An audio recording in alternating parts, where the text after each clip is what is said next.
రాష్ట్రపతి ద్రౌపది ముర్ము మరి కాసేపు రాకెట్ చేతపట్టారు. బ్యాడ్మింటన్ క్రీడాకారిణి సైనా నెహ్వాల్తో కలిసి రాష్ట్రపతి భవన్లో సరదాగా బ్యాడ్మింటన్ ఆడారు Murmu.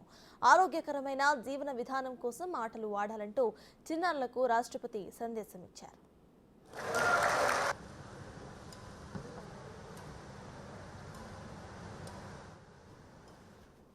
Her story my story series లో భాగంగా సైనా నెహ్వాల్ సహా పద్మ అవార్డులు అందుకున్న పలువురు మహిళలు రాష్ట్రపతి భవన్ సాంస్కృతిక కేంద్రంలో ప్రజలతో సంభాషించబోతున్నారు.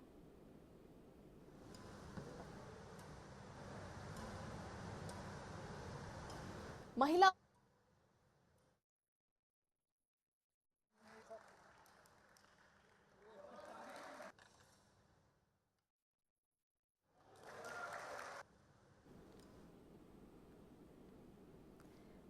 ప్లేయర్లు ప్రపంచ వేదికపై భారత్కు ప్రాతినిధ్యం వహించి గొప్ప ప్రభావాన్ని చూపుతున్నారని రాష్ట్రపతి ముర్ము కొనియాడారు.